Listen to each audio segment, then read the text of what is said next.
اور اللہ کے نبی صلی اللہ علیہ وسلم نے نماز کے لیے کتنی آسانیاں کر دی. 50 نمازیں فرض تھی، اللہ کے نبی بار بار اللہ کے پاس جا رہے ہیں اور نمازیں 50 سے کم کروا کے 5 رہنے دی، 5، اور پھر بھی ایک وقت میں نہیں، 5 مختلف اوقات کے اندر. اور پھر 5 پڑھیں گے ثواب 50 کا.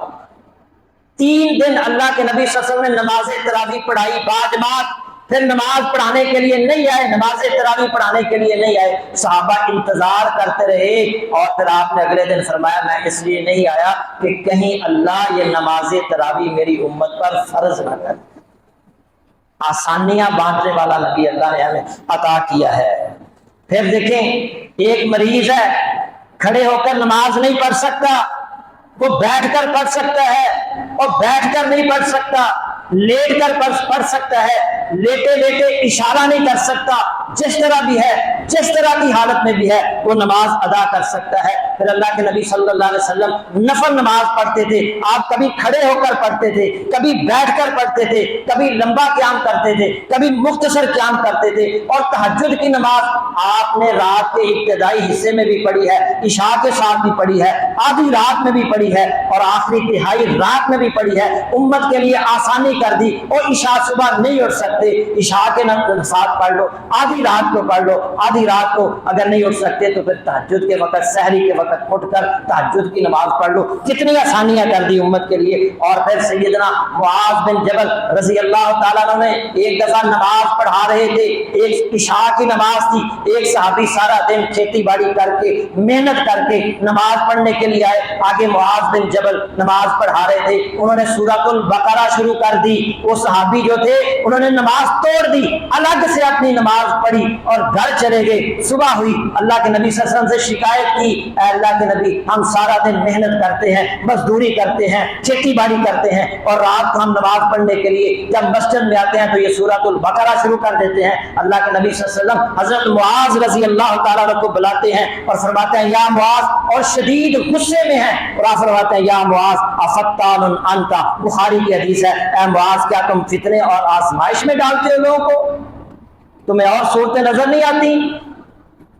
آپ نے چھوٹی چھوٹی صورتوں کا نام دیا، سورہ اعلیٰ نظر نہیں آتی، سورہ غاشیہ نظر نہیں آتی، سورہ انشقاق نظر نہیں آتی، سورہ اللیل نظر نہیں آتی. لوگ تھکے ہارے آتے ہیں مسجد میں نماز پڑھنے کے لیے اور تم سورۃ البقرہ شروع کر دیتے ہو. امت کے لیے آسانی ہے. اسی طرح ابو مسعود رضی اللہ تعالیٰ عنہ، عقبہ بن عمر رضی اللہ تعالیٰ عنہ سے مروی ہے، ایک آدمی نے عرض کیا اللہ کی قسم میں فجر کی نماز میں فلاں شخص کی وجہ سے شرکت نہیں کرتا کیونکہ وہ ہمیں لمبی نماز پڑھاتا ہے. سیدنا ابو مسعود رضی اللہ تعالیٰ عنہ کہتے ہیں میں نے رسول اللہ صلی اللہ علیہ وسلم کو کبھی کسی واعظ و نصیحت میں اس دن سے زیادہ غضبناک نہیں دیکھا. اس کے بعد آپ نے فرمایا یا ایھا الناس ان منکم منفرین، اے لوگوں تم میں سے کچھ لوگوں کو متنفر کرتے ہیں. فَأَيُّكُمْ مَا صَلَّى بِالنَّاسِ فَلْيُوجِزْ، لہذا تم میں سے جو بھی لوگوں کو نماز پڑھائے اسے چاہیے کہ اختصار سے کام دے. فَإِنَّ فِيهِمْ الْكَبِيرَ وَالضَّعِيفَ وَذَا الْحَاجَةِ، کیونکہ مقتدیوں میں بوڑھے بھی ہوتے ہیں، کمزور بھی ہوتے ہیں، حاجت مند بھی ہوتے ہیں، بیمار بھی ہوتے ہیں. اور لمبی نماز نہ پڑھاؤ. امت کے لیے آسانی کر دی، بلکہ شدید غصے میں آپ صلی اللہ علیہ وسلم فرمایا امت کو لوگوں کو فتنے میں ڈالتے ہو، آزمائش میں ڈالتے ہو.